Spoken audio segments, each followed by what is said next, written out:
नमस्कार दोस्तों। बहुत से पेंशनरों की पीपीओ में कुछ कमी है। किसी की डेट ऑफ बर्थ मिसमैच है, किसी की कमियां ज़्यादा हो गई है। हाँ दोस्तों, लेकिन दोस्तों उसके लिए सबसे पहले आपको ये जानना ज़रूरी है कि आपकी जो एक्चुअल डेट ऑफ बर्थ आपके रिकॉर्ड में क्या है। तो उसी अनुसार मेरे एक व्यूवर का क्वेश्चन है, पहले मैं आपको दिखाता हूँ, हो सकता है आपको भी ऐसी परेशानियाँ हो। तो आप पहले व्यूवर क्वेश्चन देखिए, फिर उसके सोल्यूशन बताता हूँ।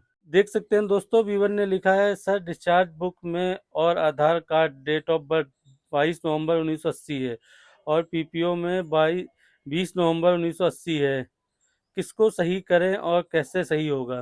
तो ये प्रॉब्लम आपकी भी हो सकती है। तो देखिए, और इसको आप अब भी सुधारिए, क्योंकि दोस्तों अभी सुधार लेंगे तो ठीक है, नहीं तो बाद में आप जानते हैं कितनी परेशानी होती है।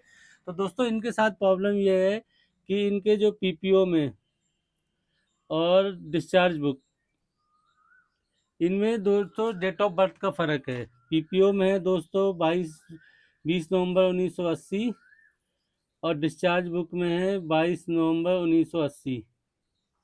तो बीवर ने दो क्वेश्चन पूछे हैं, तो मैं पहले क्वेश्चन पूछता हूँ कि इनमें से पहले किसको ठीक करें। तो दोस्तों मैं आपको एक चीज़ क्लियर करूँ कि एक्चुअल जो आपके रिकॉर्ड में डेट ऑफ बर्थ है, आप ये हमेशा ध्यान रखिए, जो भी आपको डॉक्यूमेंट सही कराने हो तो आप अपने रिकॉर्ड को देखिए कि रिकॉर्ड में क्या डॉक्यूमेंट में डेट ऑफ बर्थ है। हाँ, लेकिन अब आपके रिकॉर्ड में प्लस पीपीओ में बीच में थोड़ा सा प्रॉब्लम है कि आपके मिसमैच हो गई पीपीओ। जब कोरेंडम पीपीओ बना आपका, तो उसमें टाइपिंग करते समय 2 दिन का फर्क हो गया। तो दोस्तों ये सुधर जाएगा, अभी आपको जिला सैनिक बोर्ड के थ्रू नहीं जाना है, बस आपको ध्यान रखना है, दो डॉक्यूमेंट रखने हैं। आप ये दो डॉक्यूमेंट रखिए। क्या क्या है आपका? एक आपका डिस्चार्ज बुक और दूसरा आपका पीपीओ।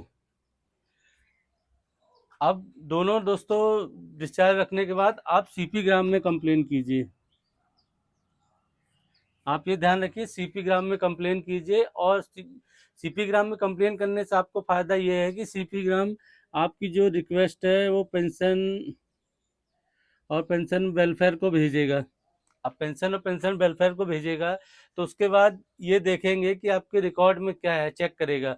इस पर जब चेक करेगा कि आपके रिकॉर्ड में डेट ऑफ बर्थ आपकी ये है डिस्चार्ज बुक में और पीपीओ में बाई मिस्टेक हो गई है, तो वो उसको अपडेट करके आपका कोरिजेंडम पीपीओ कर देगा। इसमें एक परेशानी भी है, आप ये मान के चलिए कि कम से कम आपको एक या दो या 3 बार भी हो सकता है। आपने सीपी ग्राम में कंप्लेंट डाली, उन्होंने फॉरवर्ड कर दी, तो आपको टाइम लगेगा, तो आपको पेशेंस रखना पड़ेगा। हाँ, टाइम तो लगेगा कोई भी चीज़ करने में, क्योंकि क्या होता है, कभी कभी सीपी ग्राम में कंप्लेंट की तो एक बार नहीं हुआ, तो आप एक कंप्लेन करने के 1 महीने बाद नहीं आता तो उसका आप रिमाइंडर दीजिए और चेक कीजिए। क्योंकि आप रिकॉर्ड को लेटर लिखेंगे, रिकॉर्ड कोई कॉरस्पॉन्डेंस नहीं करेगा, वो बोलेगा हमें मिला ही नहीं है। कहीं आप फ़ोन करेंगे तो फ़ोन भी नहीं उठाएंगे, तो बहुत सी प्रॉब्लम जाएगी दोस्तों। और दोस्तों इसलिए मैं कहता हूँ कि आप सीपी ग्राम में कंप्लेन कीजिए, आपका ये प्रॉब्लम जो है सॉर्ट आउट हो जाएगी। और बाकियों की भी अगर ऐसी कोई प्रॉब्लम है कि कुछ मिसमैच हो गया है 1 या 2 दिन का टाइपिंग मिस्टेक में, तो ये हो जाएगा। आई होप दोस्तों आप समझोगे। हाँ, अभी भी आपको अगर कुछ कन्फ्यूजन है, समझ में नहीं आया, तो आप वीडियो के नीचे कमेंट कीजिए, मैं रिप्लाई देने की कोशिश करूँगा। मिलते हैं एक नए वीडियो में। नमस्कार दोस्तों।